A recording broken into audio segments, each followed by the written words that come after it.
नमस्कार विद्यार्थी मित्रांनो, या व्हिडिओमध्ये आपण आज म्हणजेच रविवार दिनांक 16 मे रोजी झालेल्या सराव चाचणीची उत्तर आपण पाहणार आहोत। आपण प्रत्येक रविवारी सकाळी 11:30 ते 12:30 या वेळेत YouTube लाईव्ह वरती सराव चाचणीची सिरीज सुरू केलेली आहे पहा।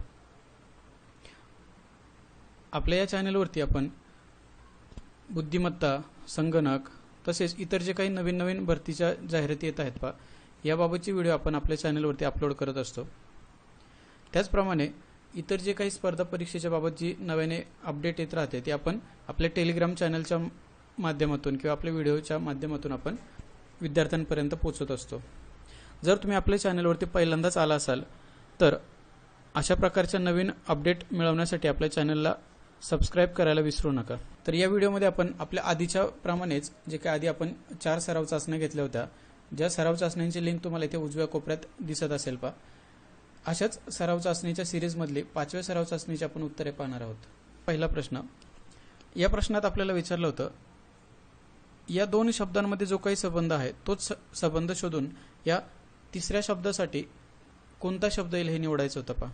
हे जर पाहायला गेलो आपण तर इथे आपल्याला उलट्या पद्धतीने लिहिलेली अक्षर सहज समजून येतात पहा। म्हणजे वायफाय पॅटर्न क्लासरूममध्ये पण तुम्हाला सांगितलं पहा, हा पॅटर्न असा या पद्धतीने। म्हणजे काय, जे शेवटचं अक्षर आहे ते सुरुवातीला, त्यानंतर त्याच्या पुढचं आणि जे सुरुवातीचं अक्षर आहे ते कुठे जातं, शेवटी।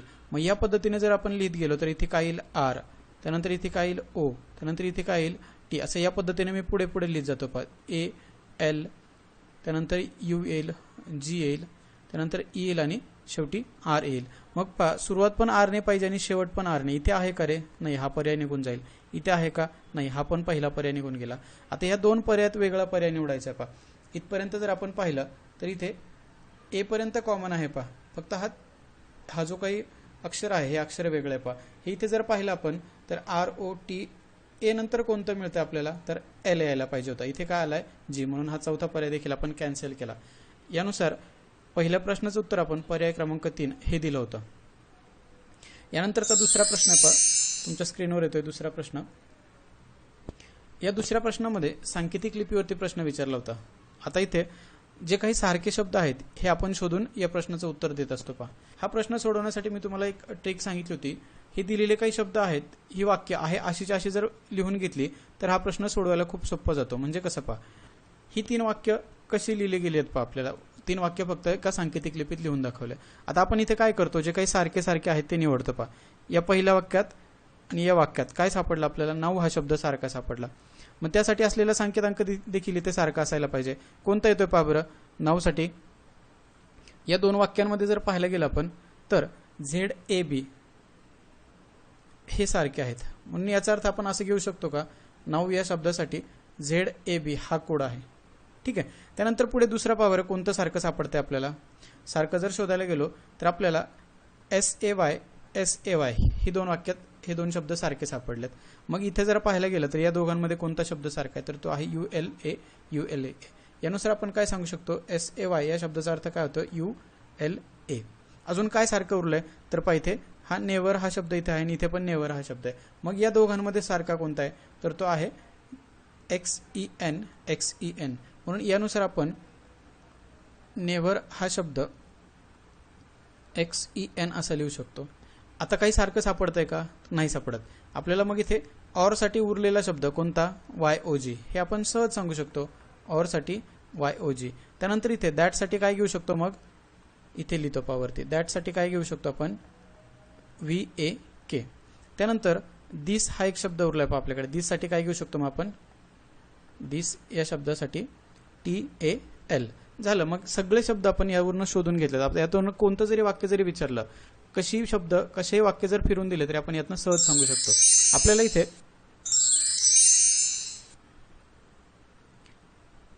आपल्याला पाहिजे कोणता शब्द शोधायचा होता किंवा कोणतं वाक्य शोधायचं होतं ते दिलंय, दिस ऑर दॅट। हे कसं लिहायला असं विचारलंय।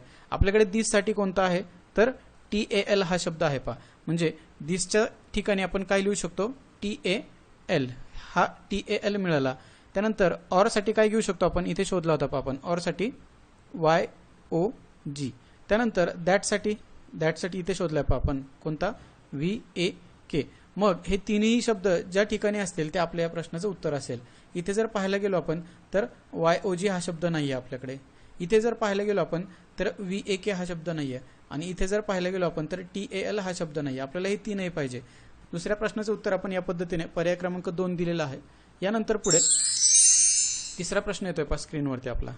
ह्या तिसऱ्या प्रश्नात काय विचारलं होतं, 99 गुणिले 99 साधा आणि सरळ गुणाकार करायचा होता. एकतर 99 गुणिले 99 करा किंवा 99चा वर्ग मी तुम्हाला सांगितलं होतं पहा.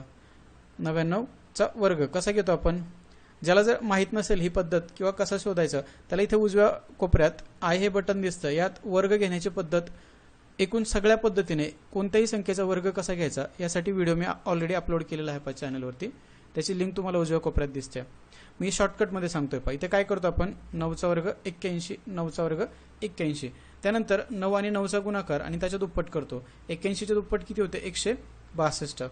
आता आपण काय घेतो, एकक स्थानचा अंक फक्त खाली घेतो. 1 हा 8 पुढे नेतो. 162 मध्ये जर 8 मिळवले तर याचं उत्तर येते 170. इथला फक्त 0 खाली घेतो. हे 17 आहे असेच असे पुढे. याचं उत्तर काय येईल, 981 म्हणजे 9801 असा असलेला पर्याय. इथे पाहिलं तर इथे नाहीये, इथे नाहीये, इथे नाहीये. म्हणून या तिसऱ्या प्रश्नाचं उत्तर आपण पर्याय क्रमांक 4 दिलं होतं, 9801. त्यानंतर पुढचा चौथा प्रश्न आहे पहा स्क्रीनवरती.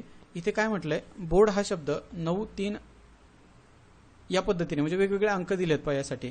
मग हा सोडवायचा कसा, तर याला देखील आपण आधीच्या पद्धतीने सोडवू शकतो. असा प्रश्न आपण क्लासमध्ये सोडवला होता पहा. इथे काय करायचंय, BOARD हा शब्द कसा लिहिलाय, 3, 9, 2, 6, 4. त्यानंतर पुढे काय दिलं आपल्याला, WORD हा कसा दिलाय, 9, 4, 8, 6. आणि अजून एक दिला पहा आपल्याला, काय दिला इथे तर ROAD हा कसा, 6, 9, 3, 4. मग आता सारखे सारखे काय आहेत ते पहा बरं, शोधता येतील का आपल्याला. इथे O ह्या तिन्ही मध्ये आहे पहा. त्यानंतर RD तसंच इथे पण हा R आहे आणि D पण आहे. त्यानंतर A जर पाहायला गेलं तर फक्त इथेच आहे पहा या वाक्यात. मग आता यानुसार असं म्हणता येईल का, जर O तिन्हींमध्ये असेल तर यासाठी असलेला अंक निघून जाईल, 4, 4 निघून जाईल तिन्हींमध्ये, कारण आपल्याला W शोधायचा आहे. W फक्त एकाच वाक्यात आहे. मग आपण उरलेलं जर कॅन्सल, जे सारखे असलेले जर कॅन्सल केले, जो काही उरला आहे तो W साठी आपल्याला मिळून जाईल. इथे जर पाहिलं आपण तर 9, 9, 9 इथे पण आहे. मग तो एकतर R साठी असेल, O साठी असेल किंवा D साठी असेल. त्यानंतर इथे जर पाहिलं आपण तर 3 आणि 3 इथून जाईल. आता 6 जर पाहिला तर या वाक्यात म्हणजे पहिल्या शब्दात पण आहे आणि या शब्दात पण आहे, तसंच इथे तिसऱ्यात पण आहे. हा 8 जर पाहिला तर 8 फक्त वर्ड असलेल्या शब्दातच आहे. म्हणून यावरून वेगळा जर निवडला आपण तर W साठी आपण 8 हा अंक सांगू शकतो खात्रीशीर पद्धतीने. परत एकदा सांगतो पहा, या तिन्ही वाक्यांमध्ये जे काही सारखे सारखे शब्द दिसत आहेत किंवा सारखे सारखे अंक दिसत आहेत, या अक्षरासाठी तो अंक कॅन्सल करून टाकायचा. त्यानुसार जो काही उरलेला असेल तो आपल्याला W साठी शोधता येईल. यामुळे आपण सारखं शोधून चौथ्या प्रश्नाचं उत्तर पर्याय क्रमांक 2 दिलं होतं. त्यानंतर पुढचा 5वा प्रश्न आहे पहा. यामध्ये चिन्ह बदलून आपल्याला गणिती क्रिया करायच्या होत्या. म्हणजे काय, अशी कोणती तरी 2 चिन्हांची आदलाबदल करायची होती आणि ते आदलाबदल केल्यानंतर हे जे काही समीकरण आहे हे समीकरण दोन्ही बाजू सारख्या करायच्या होत्या. मग यासाठी आपण पर्यायातनं जर पाहिलं आपण तर अधिकच्या ऐवजी वजा किंवा वजाच्या ऐवजी अधिक असं करायचं होतं. वेळेअभावी मी डायरेक्ट उत्तराकडे जातोय पहा. आपल्याला इथे 15/9 गुणिले 3 वजा 74 अधिक 2 बरोबर 5 या पद्धतीने समीकरण दिलं होतं. आपल्याला भागाकाराच्या ऐवजी अधिक आणि अधिकच्या ऐवजी भागाकार हे चिन्ह घ्यायचं आहे. मग हे कसं होईल, इकडे लिहितो पहा मी. इथे 15 अधिक 9 गुणिले 3 वजा 74 आणि भागिले 2 येईल. याचे उत्तर किती आलं पाहिजे, 5. ठीक आहे. आता इथे जर सॉल्व्ह करायला गेलो आपण, जर 2 ने 74 ला भागलं तर इथे किती येणार आहे आपल्याला, 37. त्यानंतर हे असंच असं 15 अधिक 9 गुणिले 3 वजा 37. आधी आपण भागाकाराची क्रिया का केली तर तुम्हाला माहिती असेल, बॉडमास हा नियम किंवा कंसचे म्हणजे गुणाकार भागाकार या क्रियेत आधी भागाकाराच्या क्रियेला प्राधान्य दिलं जातं, त्यानंतर गुणाकार. आता पुढे यांचा गुणाकार करायचा. 15 आहे असंच असं राहील, अधिक 9 त्रिक किती येत आहे 27 वजा 37. त्यानंतर यातली कोणती क्रिया केली तरी चालेल, पण आपण हे या पद्धतीने घेऊयात. 15 मधून किती वजा करायला लागतील? इथे 10 वजा करायला लागतील. हे जर वजा केलं तर इथे 5 मिळत आहे. म्हणून आपली डावी बाजू आणि उजवी बाजू सारखी होती. कशाने? तर हे अधिकच्या ऐवजी भागाकार आणि भागाकाराच्या ऐवजी अधिकचं चिन्ह जर बदललं तर.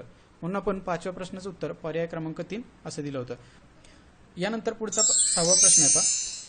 6व्या प्रश्नात देखील परस्पर संबंध या टॉपिकवरचा प्रश्न आहे हा. यात ह्या 11 साठी 1210 कसा आला हे आधी शोधायचे. त्यानंतर आपण या जोडीतून योग्य पर्याय निवडू शकतो. इथे क्रिया अशी केली होती, 11चा वर्ग घेतला होता. 11चा वर्ग किती येतोय? 121. आता इथे तुम्हाला हिंट मिळून जाईल, याला फक्त 10ने गुणावं लागते, पण तो 10 कसा आला असेल? तर या 11 मधून 1 वजा करून हा 10 अंक मिळवला होता. म्हणजे 11चा वर्ग त्याला गुणिले 11 मधून 1 वजा करून, या पद्धतीने 11चा वर्ग 121 गुणिले 10. याचं उत्तर काय येईल? हे या पद्धतीने 1210. मग आपण पर्यायातनं असा कोणता पर्याय आहे की जो याच क्रियेत बसतो पहा? तर डायरेक्ट उत्तर घेऊन दाखवतो मी तुम्हाला. तुम्ही बाकीच्या ऑप्शनवरती ट्राय करून पाहू शकता. इथे 8चा वर्ग गुणिले 8 मधून 1 वजा करायचा आहे. 8चा वर्ग तुम्हाला माहिती आहे 64 येतो, गुणिले 8 मधून 1 गेला तर 7 येईल. 64 गुणिले 7 जर केलं तर त्याचं उत्तर येते 448. म्हणून या पद्धतीने 6व्या प्रश्नाचं उत्तर आपण पर्याय क्रमांक 2 448 असा पर्याय दिला होता. यानंतर पुढचा प्रश्न आहे पहा. हा 7वा प्रश्न सांकेतिक लिपी या टॉपिकवरती आहे. मी तुम्हाला क्लासरूममध्ये सांगितलं होतं, ज्यावेळेस आपल्याला असे प्रश्न सोडवायचे असतात त्यावेळेस हा दिलेला शब्द उभा लिहायचा असतो. म्हणजे काय? या पद्धतीने LEADER दिलेला शब्द आपण उभा लिहिला असाच असा. त्यासोबत त्याची स्थानिक किंमत 12, 5, 1, 4, 5 आणि 18. त्यानंतर पुढे आपल्याला दिलाय तो शब्द OBADH आणि O या पद्धतीने. याची पण स्थानिक किंमत लिहूयात आपण 15, 2, 1, 4, 8 आणि O साठी परत पुन्हा 15. आता इथे जर निरीक्षण केलं तर या पद्धतीने जर पाहिलं आपण तर पहा, इथे 1 ला 1, 4 ला 4 या पद्धतीने मिळतंय. मग इथे पण A ला A आणि B ला B ऑप्शनमध्ये कुठे आहे का रे? कुठेच नाही आहे. मग हे लॉजिक वापरून चालेल का? नाही चालणार. इथे काय क्रिया केली आहे पहा, हे पहिले 3 अंक आणि दुसरे 3 अंक म्हणजे एकूण 6 आहेत, त्यांना 2 गटात विभागले.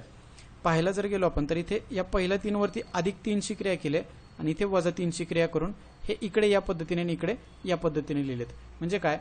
हा जो काही 12 आहे यात 3 मिळून 15 लिहिलाय, 5 मध्ये 3 मिळून 8 इथे या पद्धतीने, म्हणजे हा असा लिहिलाय पहा, आणि 1 मध्ये 3 मिळून 4 लिहिलाय. म्हणजे पॅटर्न असा तयार होतो या पद्धतीने. शेवटचा अंक सुरुवातीला, सुरुवातीचा अंक शेवटी.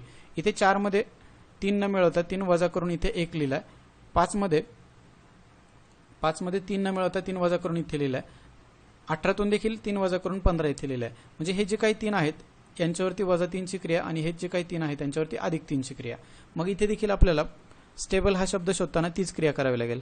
काय करावं लागेल? दिलेला शब्द आहे असाच असा उभा लिहायचा आहे. मी त्याऐवजी डायरेक्ट स्थानिक किंमतच लिहितो पहा. 19, 20, 1, 2, 12 आणि हे 5 हे यांची स्थानिक किंमत लिहिली मी डायरेक्ट. तर हे लिहितो चला STABLE.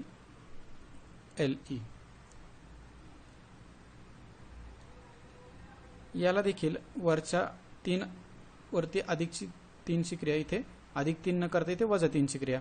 इथे +3 करून हा अंक शेवटी लिहायचा पहा. 19 मध्ये जर 3 मिळवले आपण किती मिळत आहेत? 22. मग तो अंक कुठे येणार आहे? शेवटी. 22 कशाची किंमत आहे? तर ती आहे V ची. जसं आपण 19 मध्ये 3 मिळून V लिहिला होता त्याच पद्धतीने आपण या 20 मध्ये 3 मिळून किती लिहावं लागेल आपल्याला? 23. तो कुठे येणार आहे? याच्या डोक्यावरती. 23 कशाची किंमत असते? W ची. म्हणजे इथे V मिळाला होता, इथे W मिळालाय. त्यानंतर 1 मध्ये 3 मिळवलं तर 4. 4 कशाची किंमत आहे? D ची. त्यानंतर इथे आता न मिळवता त्यातनं तो अंक वजा करायचा आहे. पण आपण सुरुवातीचा अंक जर वजा करून पाहिला पहा, 5 मधून जर 3 वजा केले तो आपल्याला कुठे लिहायचं आहे? सुरुवातीला. 5 मधून 3 गेले 2 उरणार आहे. 2 कशाची किंमत आहे? B ची. त्यानंतर 12 मधून देखील 3 वजा केले, 12तून 3 गेले आपल्याला 9 मिळणार आहे. 9 कशाची किंमत आहे? I ची.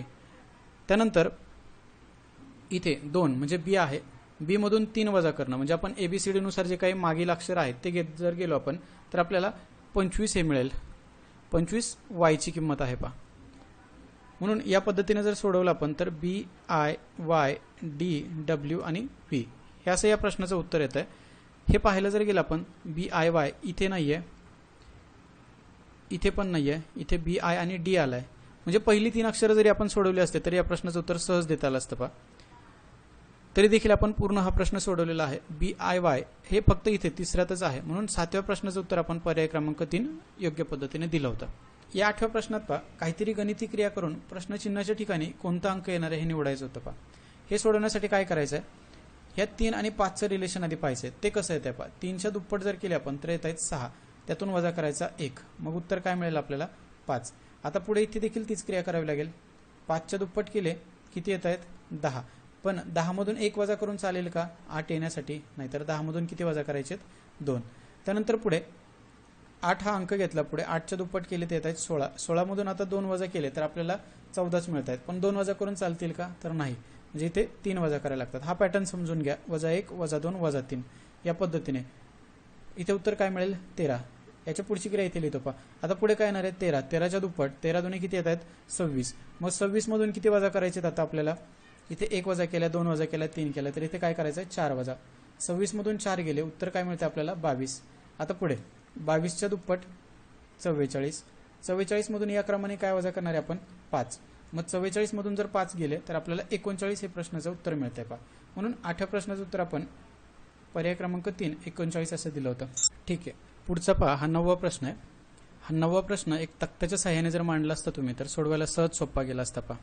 म्हणजे काय, दिलेली जी काय माहिती होती ती जसं आपण बैठक व्यवस्थेत वर्तुळाकार चौकोनाकार असं बसवत होतो पहा, किंवा एका सरळ रेषेत बसवत होतो, तसंच ही दिलेली माहिती एका तक्त्याच्या सहाय्याने जर मांडली असते तर सहज सुटलं असतं पहा. म्हणजे इथे काय दिलं आपल्याला 4 पिशव्या दिल्या. तुम्ही आधीच टेबल तयार करून ठेवला होता. पहिली पिशवी, दुसरी, तिसरी आणि चौथी पिशवी अशा 4 पिशव्या ज्या काय आहेत त्या उभ्या पद्धतीने, त्यानंतर जे काही रंग दिलेत किंवा ज्या रंगाचे पेन दिलेत ते आडव्या पद्धतीने लिहायचं होतं पहा. फक्त इथे काय म्हटलंय, कोणकोणत्या रंगाचे पेन दिले ते आधी लिहून घेऊयात. निळा रंग, त्यानंतर काळा रंग दिसतोय पहा, काळ्यानंतर पुढे लाल आहे, पिवळा आहे, लाल, पिवळा, अजून पुढे काय आहे, आता लाल ऑलरेडी लिहिले आपण त्यामुळे परत लिहायची गरज नाही. त्यानंतर काळा पण लिहिला आपण. पुढे काय उरतंय पहा आपल्याकडे, हिरवा आणि सफेद हे 2 नवीन आलेत त्यामुळे इथे हिरवा लिहूयात आणि इथे सफेद. हे दिलेले रंग फक्त आपण किंवा ज्या रंगाचे पेन दिलेत ते आपण साईडला लिहून घेतले. त्यानंतर पहा, दिलेली माहिती फक्त आपण ज्या पिशवीत ज्या रंगाचे पेन आहेत तेवढ्या फक्त आकडे लिहायचे आहेत आपल्याला. पहिल्या पिशवीत काय म्हटलं आपण 25 निळ्या रंगाचे पेन आहेत, मग निळ्यात आणि पहिल्या पिशवीत इथे लिहिला आपण 25चा आकडा. त्यानंतर पुढे 15 काळे, पण कोणत्या पिशवीच्या बाबत, पहिल्याच पिशवीच्या बाबत बोललं जात आहे. काळ्याच्या ठिकाणी आपण 15 लिहिलं. त्यानंतर लालच्या ठिकाणी 20 लिहायचं आपल्याला पहा. ह्या पद्धतीने पहिल्या पिशवीचं असणारे पेन आपण लिहून झाले. बाकीच्या ठिकाणी काही माहिती दिलेली नाही ते आपण आहे अशीच अशी मोकळी सोडले. त्यानंतर इथे पहा पुढची माहिती काय सांगते, चौथ्या पिशवीत दिले, दुसऱ्यात दिलेलं नाही, थेट चौथ्या पिशवीची माहिती दिली आहे. चौथ्या पिशवीत 35 पिवळ्या रंगाचे पेन आहेत. आता पिवळा रंग कुठे दिसतोय पहा, इथे आहे 35 पेन, हे लिहिले आपण पिवळ्या रंगात. त्यानंतर लाल 5 आहेत पहा, कुठे दिसतंय लाल, इथे लिहिले आपण 5. त्यानंतर 40 काळ्या रंगाचे पेन आहेत, काळ्या रंगात आपण इथे लिहिलं 40. अजून काय माहिती दिली आहे का, नाही. चौथ्या पिशवीच्या बाबतची माहिती संपली. पुढे दिले दुसऱ्या क्रमांकाच्या पिशवीत फक्त 50 निळ्याच रंगाचे पेन आहेत, मग निळा रंग कुठे दिसतो इथे, पण कोणती पिशवी, दुसरी, इथे 50 लिहिले. बाकीच्या ठिकाणी काहीच माहिती दिलेली नाही आहे. त्यानंतर तिसऱ्या पिशवीत जर गेलात तर तिसऱ्या पिशवीत काय दिलंय 25 हिरव्या रंगाचे, कुठे दिसतंय हिरवा, इथे आहे, किती 25. 15 सफेद रंगाचे, सफेद रंगाचे किती आहेत 15. त्यानंतर पिवळ्या रंगाचे किती आहेत ते 10 आणि निळ्या रंगाचे 5, निळा रंग इथे आहे 5. आता यानुसार आपल्याला माहिती काय विचारली होती, तर एकूण लाल आणि एकूण निळे या रंगाच्या पेनमधील फरक किती. मध्ये आपल्याला निळे किती आहेत ते काढावं लागेल एकूण, आणि लाल एकूण किती आहेत ते काढावं लागेल. इथे जर पाहिलं आपण तर लालची बेरीज करायला गेलो आपण 20 आणि 5 ते येत आहेत 25, म्हणून लाल रंगाचे आपल्याला मिळाले 25. निळ्या रंगाचे पाहायला गेलो आपण 25 अधिक 50 75 अधिक 5 80 होतील. मग 80 मधून किंवा निळ्या रंगाच्या 80 पेनमधून आपण लाल रंगाचे पेन जर वजा केले, 80 मधून जर 25 वजा केले तर आपल्याला उत्तर काय मिळणार आहे? 55. म्हणून या पद्धतीने 9व्या प्रश्नाचं उत्तर आपण पर्याय क्रमांक 3 55 दिलं होतं. पहा पुढचा 10वा प्रश्न देखील आधीच्याच मांडणीवरती होता, त्यामुळे हा टेबल जो स्क्रीनवरती दिसतोय मी आहे असा कॉपी केलाय. या प्रश्नात काय विचारलं होतं आपल्याला? पिशवी क्रमांक 3 आणि पिशवी क्रमांक 1 मधील एकूण पेनचे गुणोत्तर किती? आता गुणोत्तर आणि प्रमाण हे तुम्हाला काढता येते.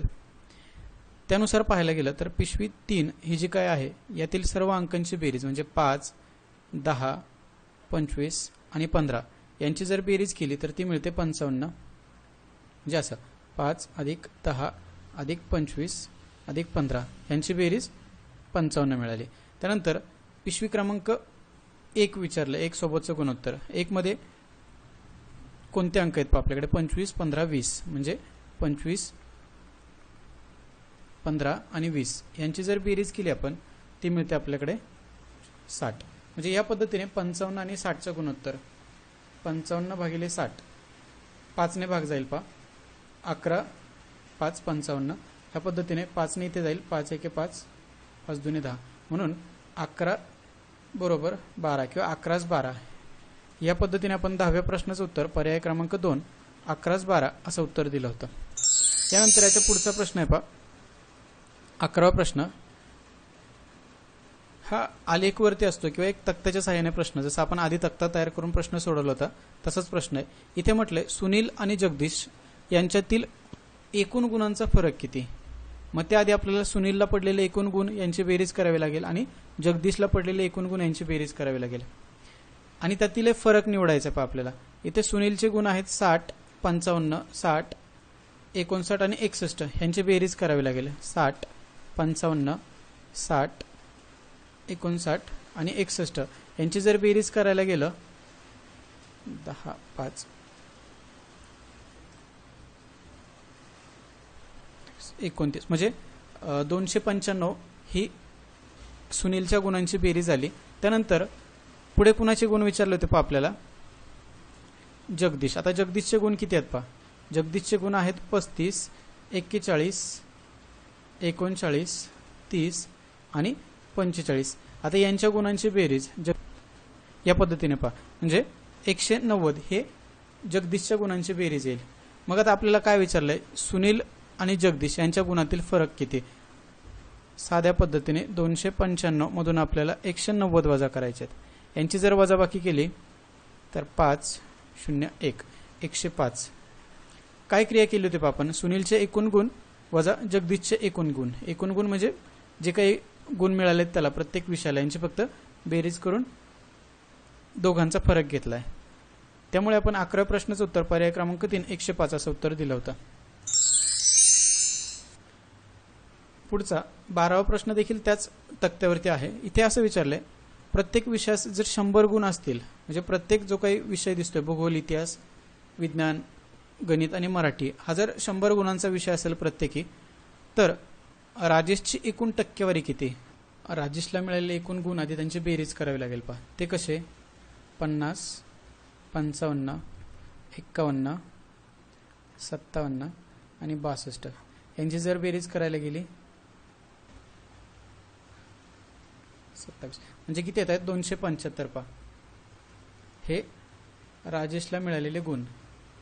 एकूण राजेशच्या गुणांची ही अशी आडव्या पद्धतीने आपण बेरीज केली. हे किती पैकी आहेत? 100, 200, 300, 400 आणि 500 पैकी.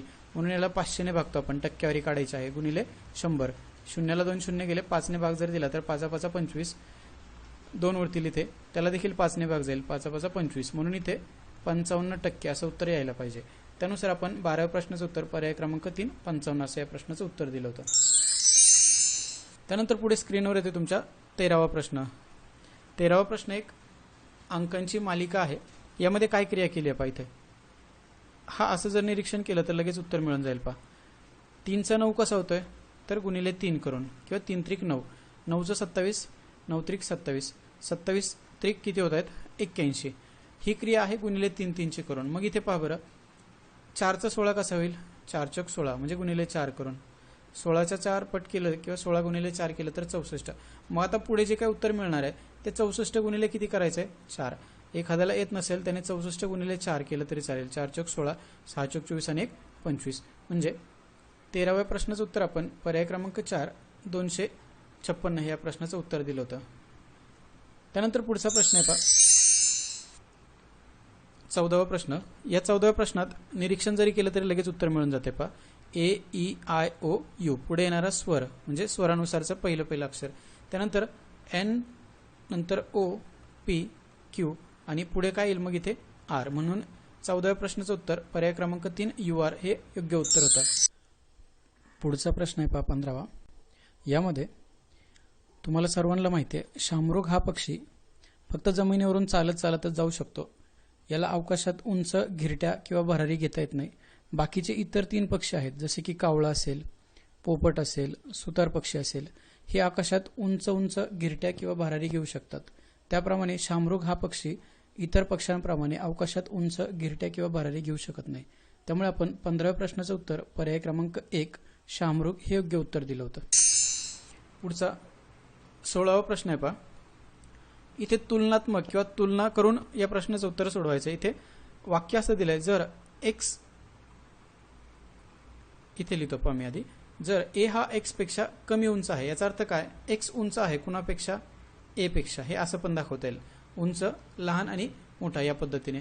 पुढे दुसरं वाक्य दिलंय, वाय हा बी पेक्षा कमी उंच आहे, वाय हा बी पेक्षा कमी उंच आहे, म्हणजे यात मोठा कोण येणार आहे तर बी.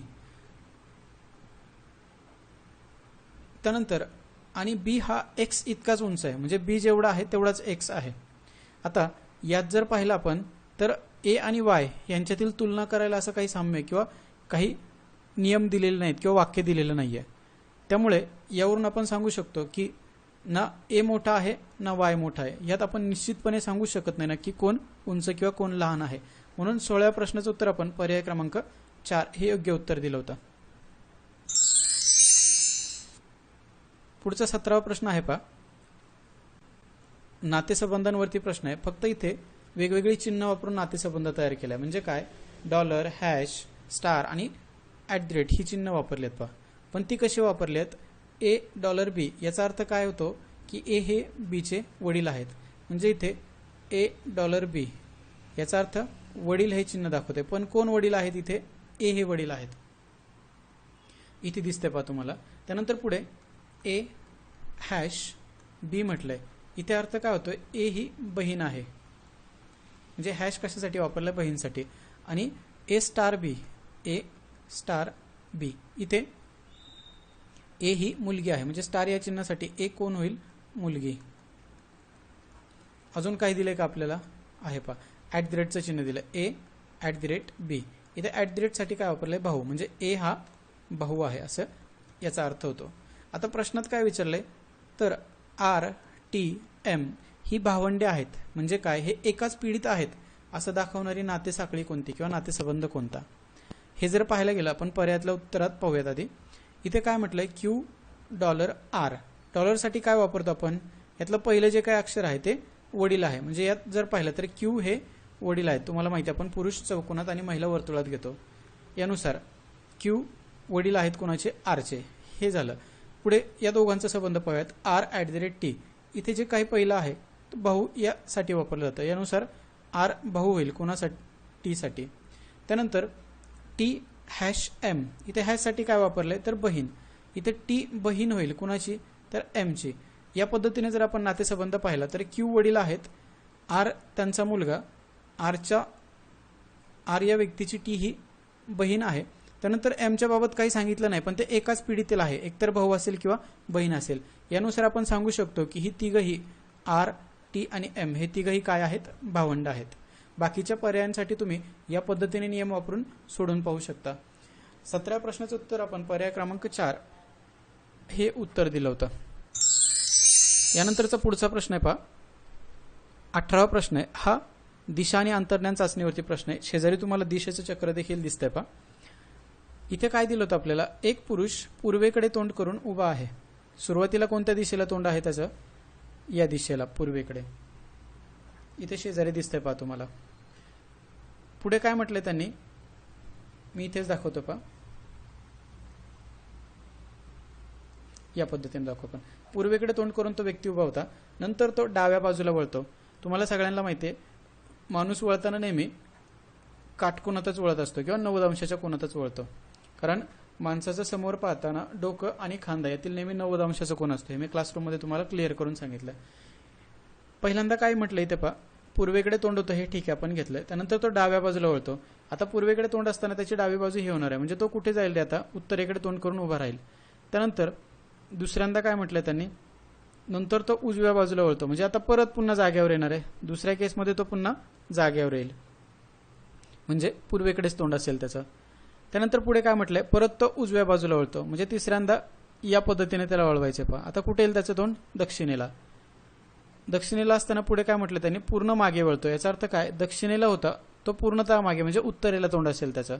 आणि शेवटी तो त्याच्या डाव्या बाजूला वळतो. आता उत्तरेला तोंड म्हणजे तुम्ही जसं स्क्रीनकडे पाहताय त्याच अवस्थेत उत्तरेकडे तोंड असताना डाव्या बाजूला, म्हणजे तुमच्या डाव्या हाताकडे कुठे वळावं लागेल मग, पश्चिम दिशेला. म्हणजे या पद्धतीने झालं. इथपर्यंतच प्रश्न संपला. इथे असं विचारलंय की सद्यस्थितीत म्हणजे या ठिकाणी वळाल्यानंतर तो जागेवरच आहे, तो कुठे चालत नाही, फक्त वळतोय तो. सद्यस्थितीत त्याचं तोंड कोणत्या दिशेला असेल, तर ते कुठे, पश्चिम दिशेला आहे. म्हणून या पद्धतीने आपण 18व्या प्रश्नाचं उत्तर पर्याय क्रमांक 3 पश्चिम दिशा असं उत्तर दिलं होतं. या प्रश्नाला जर शॉर्टकट पद्धतीने जर सोडवायला गेलं, तुम्हाला मी सांगितलं होतं पहा, काय घेतो आपण, पूर्वेकडे तोंड आहे किंवा पूर्व दिशेला तोंड घेतो आपण, ठीक आहे इथपर्यंत. त्यानंतर काय दिलं आपल्याला, डावी बाजू दिली आहे. त्यानंतर पुढे उजवी बाजू दिली आहे. पुढे काय दिलं, परत एकदा उजवी बाजू दिली आहे. नंतर तो पूर्ण मागे वळतो, मागेसाठी घेतो आपण मागे किंवा 180 अंश असं लिहितो यासाठी. आणि शेवटी तो पुन्हा डाव्या बाजूला, जे काही त्याला वळायचं आहे ते आपण एका बाजूला साईडला लिहून घेतलंय. बस इथे काय करतो आपण, डावीला उजवी कॅन्सल, पुन्हा या उजवीला ही डावी कॅन्सल. फक्त तो होता कोणत्या दिशेला, पूर्वेकडे तोंड होतं, हा सुरुवातीची दिशा. आणि उरलंय का आपल्याकडे पूर्ण मागे, पूर्वेकडे होतं त्याला फक्त पूर्ण मागे फिरवून ठेवा. पूर्वेच्या पूर्ण मागे जर फिरवलं त्याला तर पश्चिम दिशा येईल. या पद्धतीने शॉर्टकटने आपण पटकन पश्चिमी उत्तर देऊन पुढे जाऊ शकत होतो. पुढचा प्रश्न आहे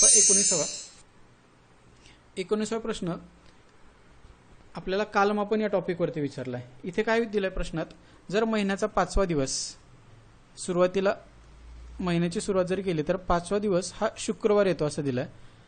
त्या महिन्याच्या 10 तारखेला, अर्थात इथे 5वा दिवस आहे म्हणजे 5 तारीख असेल, हे समजलं असेल सगळ्यांना. त्यानंतर महिन्याच्या 10 तारखेला म्हणजे इथून 5 दिवसांनी पुढे, शुक्रवारमध्ये जर 5 दिवस पुढे गेलो आपण, शुक्रवारनंतर शनिवार, रविवार, सोमवार, मंगळवार आणि बुधवार येते पहा. म्हणजे इथे 10 तारखेला कोणता वार येणार आहे आपल्याकडे, बुधवार. शुक्रवार नंतर 5 दिवसांनी पुढे. आता परत पुढे काय विचारलंय, 10 तारखेचा वार आपण काढला बुधवार. 10 तारखेपासून 7वा दिवस, इथून पुढे पण 7ने पुढे जायचंय. 7ने पुढे जाणे तुम्हाला माहिती आहे, एकतर त्याच वारी येतं किंवा आठवड्याच्या 7 दिवस असतात आठवड्यात, हे तुम्हाला माहिती आहे. म्हणजे 7ने जर पुढे गेलं तर इथे पण देखील तोच वार येणार आहे. तोच कोणता, तर इथे 10 तारखेला होता तो. म्हणून यानुसार 19व्या प्रश्नाचं उत्तर आपण पर्याय क्रमांक 2 बुधवार असं उत्तर दिलं होतं. यानंतरचा पुढचा प्रश्न आहे पहा 20वा प्रश्न. यामध्ये लयबद्ध अक्षरमाला यासारखा प्रश्न होता. इथे एकूण अक्षरं किती आहेत पहा, 1 2 3 4 5 6 7 8 9 10 11 12 13 14 15 अक्षर आहेत. याला नियमानुसार जर सोडवायला गेलो आपण, 3-3चे गट तयार केले तर हा प्रश्न सुटायला थोडा वेळ लागतो. पण इथे जर निरीक्षण केलं तर पहा, इथे सी दोनदा दिसतोय, बी दोनदा दिसतोय, इथे पण सी दोनदा दिसतोय. मग इथे जर आपण पाहिलं तर इथे बी दोनदा लिहिलाय, सी दोनदा लिहिला, त्यानंतर ए पण 2 वेळा लिहिला, त्यानंतर सी दोनदा आणि बी दोनदा. म्हणून असा पहा गट, दोनदा सी, दोनदा बी, दोनदा सी, दोनदा ए, असं या पद्धतीने प्रत्येक अक्षर 2-2 वेळेस लिहायचं होतं. हे जे काही सुरुवातीचं ए अक्षर आहे याला साईडला सोडतो आपण. बी, सी आणि ए असं रिकाम्या जागी अक्षर लिहिलेत.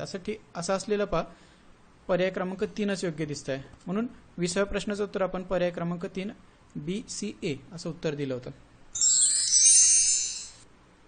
यानंतर पुढचा 21वा प्रश्न देखील दिशा आणि अंतर्ज्ञान चाचणी यावरतीच आहे. यामध्ये पहा 21वा प्रश्न देखील आपल्याला दिशा यांच्या मदतीने सोडवावा लागेल. कारण इथे माहिती अशी दिली आहे, उत्तरेकडे तोंड करून काही मुली एका रांगेत उभ्या आहेत पहा, त्या मुलींच्या बाबत माहिती दिली आपल्याला. आता हे सोडवण्यासाठी ह्या सगळ्यांची तोंड उत्तरेला आहेत यानुसार आपण जर बसवलं किंवा जर उभं केलं तर इकडे इकडे उजवी बाजू येते आणि इकडे इकडे डावी बाजू येते. म्हणजे दोन्ही कडेच्या बाजू एकतर उजवी आणि डावी हे आपण फिक्स करून घेतलं, कारण यांची तोंड कोणत्या बाजूला आहेत तर उत्तरेला. म्हणजे जसं आपण स्क्रीनकडे पाहतोय आता सध्या असंच. इथे माहितीत पहिला पॉईंट असा दिलाय, उत्तरेकडे तोंड असलेल्या मुलींच्या ओळीमध्ये रीना ही उजव्या टोकाकडून 21व्या असलेल्या पल्लवीच्या उजव्या, आधी पल्लवीची जागा दिली आहे. पल्लवी कशी दिली आहे, या बाजूकडून म्हणजे उजव्या टोकाकडून पल्लवीची माहिती दिली आहे आपल्याला. उजव्या टोकाकडून पल्लवी कितवी आहे, ती आहे 21व्या स्थानी. बरोबर. म्हणजे ह्या पद्धतीने जर पाहायला गेलं तर पल्लवीच्या आधी किती 20 मुले आहेत. अजून पुढे काय दिलंय, रीनाच्याच बाबत माहिती सांगितली आहे. रीना इकडून म्हणजेच कोणत्या डाव्या बाजूकडून 10वी आहे, या बाजूकडून ती 10वी आहे इथे. म्हणजे पल्लवीच्या बाबत इथे पल्लवी आहे. या पल्लवीपासून जर पाहिलं आपण तर या बाजूला म्हणजे कोणत्या पल्लवीच्या डावीकडे, ह्या डावीकडे म्हणजे जो तुमचा डावा हात आहे तो डावीकडे 1 2 3 4 असं करत करत जर गेलं तर इथे रीना बसलेली आहे. म्हणजे पल्लवी आणि रीनाच्या मध्ये एकूण किती मुली आहेत तर त्या आहेत 9 मुली. कारण रीना पल्लवीच्या डावीकडे 10व्या स्थानावर आहे, हे आपल्याला इथे या पॉईंटमध्ये किंवा या माहितीत दिलंय. आता पुढे काय म्हटलंय पहा, डाव्या टोकाकडून म्हणजे ही दुसरी माहिती दिली आपल्याला. डाव्या टोकाकडून 17वी मालिनी, आधी मालिनीची जागा आपल्याला फिक्स करावी लागेल. मालिनी या डाव्या टोकाकडून, मालिनी ही डाव्या टोकाकडून 17व्या स्थानावरती आहे. बरोबर. इथे दिलं, हेच आपण आकृतीत काढलं. त्यानंतर पुढे काय म्हटलंय, तीच जी कोण मालिनी आहे ती रीनाच्या उजवीकडून चौथी असेल. अर्थात रीनाच्या उजवीकडून चौथी बसवण्यासाठी आधी रीनाला तिच्या डाव्या बाजूला बसवावं लागेल. इथे जर आपण रीनाला बसवलं तर यांच्यामध्ये 1 2 आणि 3 अशा 3 मुले बसतील. बरोबर. कारण मालिनीच्या बाबत इकडून जर पाहायला गेलो आपण तर 1 2 3 आणि 4 चौथी, आणि इकडून जर पाहायला गेलं तर 1 2 आणि 3 4 म्हणजे रीनाच्या उजव्या बाजूला चौथ्या ठिकाणी मालिनी बसलेली आहे. हे आपल्याला या वाक्यावरून कळालं. बरोबर. तर आता ओळीत एकूण मुली किती आहेत, आता हे काढण्यासाठी आपल्याला आधी इकडून जर पाहिलं आपण तर 17 मुली येत आहेत. त्याआधी 17 नंतर इथे पाहिलं तर ही 16 15 14 आणि 13, म्हणून रीनाच्या आधी एकूण किती मुली आहेत तर इकडे 12. आपण इथपर्यंत पाहिलं होतं ह्या रीनात आणि याच्यात 10 मुली होत्या. आता ह्या 12 इथे जर आपण लिहिल्या पहा, हे या निळ्या रंगाने जे काही लिहिलं मी यावरून क्लिअर होतंय रीनाच्या या साईडला किती मुली आहेत तर 12 मुली आहेत. मग यांची बेरीज करायची फक्त आपल्याला. रीनाच्या आधीच्या मुली 12, त्यानंतर रीना 1, त्यानंतर ह्या दोघींच्या मध्ये 9 मुली होत्या पहा, कुणाच्या मध्ये, रीनाच्या मध्ये आणि पल्लवीच्या मध्ये, त्या 9 मुली आणि अधिक पल्लवीच्या पुढे, कारण आपण ह्या पल्लवी धरली होती एकूण, किंवा जर एवढं जरी पाहिलं एकूण 21 मुली आहेत पहा इकडे, यात पल्लवी देखील धरली आहे पहा आपण ह्या 21 मध्ये. म्हणजे 12 1 9 आणि 21 यांची जर बेरीज केली तर आपल्याला एकूण मुली मिळतील. यांची बेरीज येते 10 20 22 आणि 22 मध्ये जर 21 मिळवले तर एकूण बेरीज येते यांची 43. म्हणून या पद्धतीने 12 1 9 21 अशा एकूण मुली आहेत, एकूण 43 मुली. त्यामुळे आपण 21व्या प्रश्नाचं उत्तर ओळीतील एकूण मुली 43 असं पर्याय क्रमांक 2 या प्रश्नाचं उत्तर दिलं होतं. पहा पुढचा 22वा प्रश्न आहे. हा घड्याळावरती प्रश्न आहे.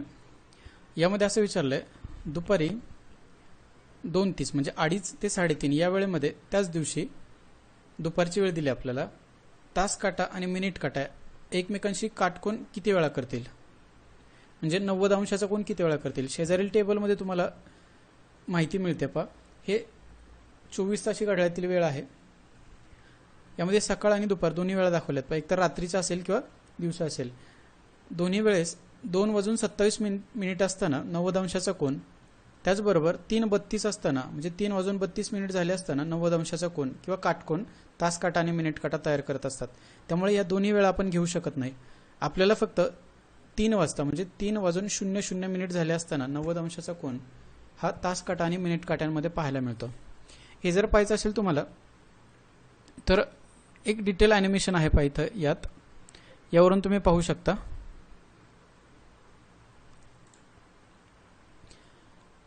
यात जे काही दिसतंय पहा तुम्हाला, आपण 2.5 पासून हे घड्याळ सुरू केलं होतं. 2.5 नंतर कुठेच 90 अंशाचा कोन तयार होत नाही. या ठिकाणी तयार होतोय पहा. या दोघांमध्ये शार्प 90 अंशाचा कोन आपल्याला स्क्रीनवरती दिसतोय. म्हणजे 3 वाजता, करेक्ट 3 वाजता ते दिसत आहेत. त्यानंतर पुढे जर पाहिलं तर 3:30च्या दरम्यान देखील कुठे 90 अंशाचा कोन तयार होत नाही. तो पुढे तयार होतोय, म्हणजे 3:32ला तयार होतोय पहा. या ठिकाणी आपण हे घेणार आहे का या वेळेत? तर नाही घेणार. म्हणून या पद्धतीने आपण फक्त एक वेळा दुपारी 2:30 ते 3:30 यांच्या दरम्यान 90 अंशाचा कोन तयार होतोय असं सांगू शकतो. त्यामुळे आपण 22व्या प्रश्नाचं उत्तर पर्याय क्रमांक 4 म्हणजेच एक वेळा फक्त याचं उत्तर दिलं होतं. यानंतर पुढचा प्रश्न आहे पहा, प्रश्न क्रमांक 23. हा आपल्याला कालमापन वरती कॅलेंडर या प्रकारातला प्रश्न आहे. यामध्ये असं विचारलंय की 1 जानेवारी 2018ला सोमवार होता, तर 2 ऑक्टोबर 2017ला म्हणजे मागील वार विचारलाय. त्या वर्षातलाच न विचारता मागच्या वर्षाचा वार विचारलाय. मग यासाठी आपल्याला काय करावं लागेल? आधी इथून सुरुवात करायचं. आपण उलट जाऊयात. म्हणजे काय, 2 ऑक्टोबर जी काही तारीख दिली आपल्याला 2017, इथून सुरुवात करूयात. इथे कोणता वार दिला होता आपल्याला, किंवा इथला वार काढायचा आहे आपल्याला. आता आपल्याला माहिती आहे ऑक्टोबर नंतर नोव्हेंबर महिना येणार आहे. कोणाचा? तर 2017चा. त्यानंतर डिसेंबर 2017. पुढे आपल्याला जायचं आहे किती? जानेवारीच्या 1 तारखेपर्यंत. कोणता? ते 2018च्या. आता या नियमानुसार जर पाहायला गेलो आपण, तर आपण काय करतो, ऑक्टोबर महिन्याचे दिवस आहेत आपल्याकडे 31, यामधून 2 वजा करतो, कारण ऑलरेडी 2 दिवस संपून गेलेत ना ऑक्टोबरचे. त्यामुळे इथे किती घेणार आपण? फक्त 29. त्यानंतर नोव्हेंबर महिन्याचे 30च्या 30, या महिन्यातले नोव्हेंबर 17चे 30च्या 30 पूर्ण दिवस. त्यानंतर डिसेंबरचे 31 दिवस आणि जानेवारीचा फक्त 1 दिवस, कारण 1 जानेवारीपर्यंत आपल्याला मोजायचं आहे. यालाही आपण शॉर्टकटमध्ये जर मांडायला गेलो तर आपण 29च्या ऐवजी 1 घेतो, कारण डायरेक्ट इथे 7ने भाग दिला. 7ने भाग दिल्यानंतर 7 चौक 28, बाकी उरेल 1, ती आपण पुढे घेतो, कारण आपण आठवड्यात रूपांतर करत असतो. याला देखील 7ने भाग दिला तर 30च्या ऐवजी आपण 2 आणि 31च्या ऐवजी 3 लिहितो. आणि हा 1 आहे असाच्या असा. यांची जर बेरीज केली सर्वांची, 3, 2, 5, 6 आणि 1, 7, हे 7 येत आहेत. 7 जर पाहिलं आपण तर आठवडा येतो आपल्याला माहिती आहे. म्हणजे 7 जर आले तर आपण काय करतो, त्याच वाराने पुढे किंवा त्याच वाराने मागे जायचं असतं. म्हणून इथे सोमवार ते सोमवार म्हणजे पुढचा येणारा वार किंवा मागचा येणारा वार विचारलं होतं आपल्याला. म्हणजे इथला वार दिला होता आपल्याला या ठिकाणी, हा सोमवार होता. तर पाठीमागे म्हणजे 2 ऑक्टोबर 2017ला कोणता वार असेल असं विचारलं होतं. मग पाठीमागे जरी गेलं 7 दिवसाने तरी तोच वार मिळणार आहे. म्हणून या पद्धतीने आपण 23व्या प्रश्नाचं उत्तर पर्याय क्रमांक 1 सोमवार असं उत्तर दिलं होतं. पुढचा 24वा प्रश्न आहे. @चा अर्थ भागाकार आणि डॉलरचा अर्थ गुणाकार, अशा 2 क्रिया दिल्यात आपल्याला आणि 4 पर्याय दिलेत. या 4 पर्यायांमध्ये दुसऱ्या क्रमांकाचा सर्वात लहान कोण येईल असं विचारलंय. मग याला देखील आपल्याला त्या चिन्हांचा वापर किंवा त्या चिन्हांमध्ये दिलेत त्या क्रियांचा वापर करून सोडवावा लागेल.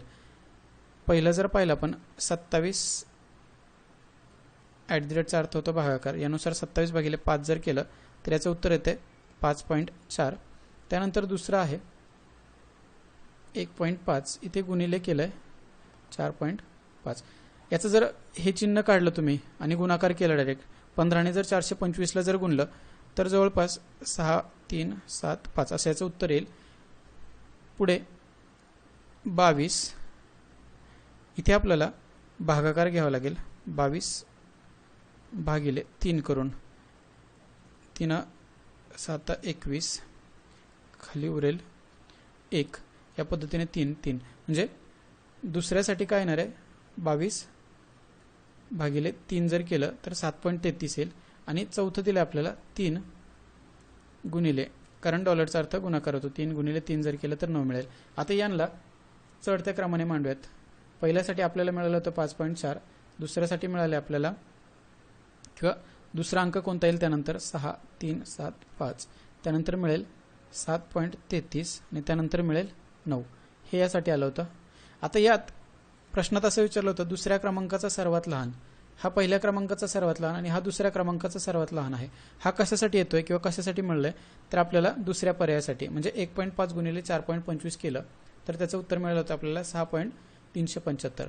त्यामुळे आपण 24व्या प्रश्नाचं उत्तर पर्याय क्रमांक 2 हे दिलं होतं. याच्या पुढचा प्रश्न आहे पहा 25वा प्रश्न. यामध्ये बैठक व्यवस्थेवरती प्रश्न विचारला आहे. 4 जण दिलेत आपल्याला किंवा 4 व्यक्ती दिल्यात. त्या 4 व्यक्तींमध्ये असं सांगितलंय की ते एका बाकावरती बसलेत. त्यात माहिती अशी दिली ए हा कोपऱ्यात नाही. 1 2 3 4 असे 4 व्यक्ती आहेत. ए कोपऱ्यात नाही म्हणजे एकतर एला ही जागा मिळेल, अजून एक घेतो मी दुसरी केस, एला ही जागा मिळेल. कोपऱ्यात नाही म्हणजे इथे इथे येणार नाही, इथे येणार नाही, एकतर इथे असेल किंवा इथे असेल. त्यानंतर पुढे दिलाय बी मध्यभागी आहे. आता बीला इथे ठेवता येणार नाही इथे, कारण तो मध्यभागी आहे. त्यामुळे इथे बीला बसूयात आणि या आकृतीत इथे बीला बसूयात. पुढे काय काय माहिती दिली आहे, सी हा एच्या शेजारी बसलेला नाही म्हटलंय. सी हा एच्या शेजारी बसलेला नाही. इथे सीला न बसवता सीला इथे बसूयात, इथे पण सीला न बसवता इथे सीला बसूयात. प्रश्नात काय विचारलंय, सीच्या जवळ कोण बसलाय. इथे पाहिलं तर सीच्या जवळ बी आहे, इथे पण पाहिलं तर सीच्या जवळ बी आहे. आता इथे कोण आहे काय आहे आपण वाक्यावरून किंवा माहितीवरून घेऊ शकतो. इथे डी आहे पण आपल्याला त्याची गरज नव्हती, आपल्याला वेळ वाचवायचा होता. म्हणून यानुसार आपण सीच्या जवळचा बी आहे हे पर्याय क्रमांक 3 फक्त बी उत्तर देऊन पुढे जाऊ शकत होतो. पुढचा प्रश्न आहे 26वा. यामध्ये असं विचारलंय दिलेल्या आकृतीत किंवा शेजारील आकृतीत एकूण त्रिकोण किती आहेत. आता इथे त्रिकोणांची संख्या मोजण्यासाठी मी ही आकृती थोडी शेजारी झूम करून दाखवतो पहा. यामध्ये त्रिकोण मोजताना आपल्याला एकतर तुम्ही ABCD असे प्रत्येक कोपऱ्याला नाव देऊन मोजू शकता किंवा मी तुम्हाला एक रंगांच्या साहाय्याने दाखवते पहा. या पद्धतीने देखील तुम्हाला मोजता येतील. म्हणजे इथे जर पाहिलं तुम्ही तर पहिल्या आकृतीत 1 2 3 4 5 6 7 आणि हा एक 8 असे एकूण 8 आहेत. त्यानंतर इथल्या आकृतीतला 1, ह्या आकृतीतला 1, या आकृतीतला 1, या आकृतीतला 1, या आकृतीतला 1, या आकृतीतला 1. एक एक का म्हणतोय मी तर हे या पद्धतीने एकत्रित करून जर पाहिलं तर हा 1 तयार होणारा, त्यानंतर इथे यांचा एकत्रित पद्धतीने, त्यानंतर या दोघांचा मिळून 1 असं या पद्धतीने. म्हणजे किती 8 हा एक 9 10 11 12, इथे पाहिलं तर 13, हा 14, इथपर्यंत 15, हा 16, हा 17 आणि हा पूर्ण जो काही मोठा आहे ना इथून इथपर्यंत हा यांचा मिळून एक 18. असे एकूण 18 त्रिकोण या आकृतीत आपल्याला पाहायला मिळतील. त्यामुळे आपण या 26व्या प्रश्नाचं उत्तर पर्याय क्रमांक 4 18 असं उत्तर दिलं होतं. पुढचा प्रश्न आहे 27वा प्रश्न आहे पहा. यात काही गणिती क्रिया करून प्रश्नचिन्हाच्या जागी कोणता अंक येईल हे आपल्याला विचारलं होतं. मग कोणती क्रिया करायला लागते पहा. तुम्ही बराच प्रयत्न केला असेल हा प्रश्न सोडवण्यासाठी. खूप सोपा प्रश्न आहे पहा. हे मधले जे काही अंक आहेत यावरती या अंकाने काहीतरी क्रिया करायची आहे. म्हणजे आडव्या पद्धतीने किंवा उभ्या पद्धतीने ही 2 क्रिया आपण या चौकोनावरती वापरू शकतो. इथे प्रश्न सोडवताना पहा कोणती क्रिया केली मी. इथे 12 भागिले 3 केलं, याला जर भाग दिला तर 4 ने भाग जातो. आता पुढे 4 उत्तर मिळाले आपल्याला पण ह्या 18चा वापर करायचा पुढे. मग म्हणजे काय 4 गुणिले 18 जर केलं तर 18 चौक 72 उत्तर मिळते. म्हणजे या अंकाला या अंकाने भागलं, जे काय उत्तर मिळालं 4, या 4ला या 18ने गुणलं, ह्यांच्यावरची जी काही क्रिया करेल ते आपल्याला 72 हे उत्तर मिळालं. मग इथे देखील ती क्रॉस चेक करून पाहूयात आपण. म्हणजे काय 16 भागिले 4 जर केलं, 16ला जर 4ने भागलं तर 4 उत्तर मिळतंय. मग आता पुढे 32 आणि 4चा गुणाकार करायचा आहे. 32 आणि 4चा गुणाकार 128 मिळतोय. मग तसंच जर क्रिया केली आपण इथे, मग इथे काय करावं लागेल आपल्याला 14ला कोणत्या अंकाने भागायचं आहे, त्याला भागल्यानंतर आपण याला 24ने गुणणार आहोत आणि हे केल्यानंतर आपल्याला काय उत्तर मिळणार आहे 112. मग आता हा x असाच्या असा इकडे ठेवूयात आपण. याला कसं लिहिता येईल पहा 14 गुणिले 24 हा इकडे आणूयात, इथे 112 येईल, इथे x मिळेल. हे जर सोडवलं तुम्ही पहा कसं सोडवता येईल, याला भाग कितीने देता येईल पहा. 14चा पाडा जर पाठ असेल तर 14 ने 8, 14 8 डायरेक्ट भाग जातोय. त्यानंतर 8ने जर भाग दिला 24ला तर 8 त्रिक 24 हा असा डायरेक्ट भाग जातो. म्हणून यासाठी पाडे पाठ असणं गरजेचं आहे. यावरून आपण x ची किंमत किती काढली 3. म्हणजे इथे जर 3 लिहिलं तर ह्या प्रत्येक क्रियांमध्ये ते योग्य बसतंय. त्यामुळे आपण 27व्या प्रश्नाचं उत्तर पर्याय क्रमांक 2 असं उत्तर दिलं होतं. पुढचा प्रश्न आहे पहा 28वा प्रश्न. हा घडी घालणे यावरती होता, म्हणजे हा जो काही भाग दिसतो या भागाला यावरती दुमडायचं होतं. तसं जर दुमडून पाहिलं किंवा पहिला भाग दुसऱ्या भागावरती या पद्धतीने जर ठेवला तर ते एकमेकांवरती तंतोतंत बसतील पहा. कारण इथे मध्यभागी तुम्हाला फोल्ड घालण्यासाठी चिन्ह पण दाखवलं होतं. या पद्धतीनेच घडी घालायची होती. ही अशी जर घडी घातली त्याची, हा भाग याच्यावरती जर ठेवला तर हा असा तयार होईल. हे बाकीचे 3 पर्याय जे आहेत ते 4 मधून निघून जातील. त्यामुळे 28व्या प्रश्नाचं उत्तर आपण पर्याय क्रमांक 2 असं दिलं होतं. पुढचा प्रश्न आहे पहा 29वा. यामध्ये असं म्हटलंय स्टारची आकृती आहे, यामध्ये एकूण तिरक्या रेषा किती आहेत. बऱ्याच जणांनी ह्या आडव्या अशा रेषा पण धरल्या असतील. तुम्हाला माहित असतील याला आडव्या रेषा म्हणतो आपण, याला उभ्या रेषा म्हणतो आणि यांना तिरक्या रेषा म्हणतो. असं पाहायला जर गेलं तर एकूण इथे 4च तिरक्या रेषा तयार होत आहेत. त्या कोणत्या पहा. ही या पद्धतीची एक, ही दुसरी, त्यानंतर ही 3 आणि ही 4, म्हणजे एकूण 4च तिरक्या रेषा तयार होत आहेत. ह्या बाकीच्या आडव्या रेषा आहेत. त्यामुळे ह्या 29व्या प्रश्नाचं उत्तर पर्याय क्रमांक 3 असं उत्तर दिलं होतं. पुढचा शेवटचा प्रश्न आहे पहा 30वा. यामध्ये असं विचारलं होतं खालील आकृतीत गट ब मध्ये किती सदस्य आहेत. आता ब च्या बाबत माहिती विचारली आहे. साहजिकच आपल्याला त्रिकोणाचा विचार करावा लागेल, कारण त्रिकोण ब साठी होता. पण काय विचारलंय, असे किती सदस्य आहेत की जे सी गटात नाही आहेत, म्हणजे सी मध्ये नसलेले हे सगळे निघून जातील पहा. जी माहिती सी च्या बाबत लागत नाही ती काढून टाकतो आपण. आता उरलंय काय रे इथे, फक्त 4 आणि 7, म्हणून 4 अधिक 7 यांची जर बेरीज केली तर ते 11. त्यामुळे आपण या प्रश्नाचं उत्तर किंवा 30व्या प्रश्नाचं उत्तर पर्याय क्रमांक 3 11 असं दिलं होतं.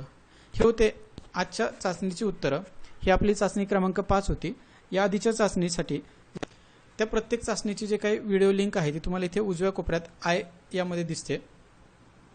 त्याचबरोबर यासारख्या ज्या काही पुढील चाचण्या येणार आहेत या चाचण्यांच्या अपडेटसाठी किंवा सरावासाठी, याचप्रमाणे इतर ज्या काही स्पर्धा परीक्षांमध्ये अपडेट येतात त्या अपडेट मी तुम्हाला येणाऱ्या नव्या व्हिडिओमार्फत कळवत जाईल.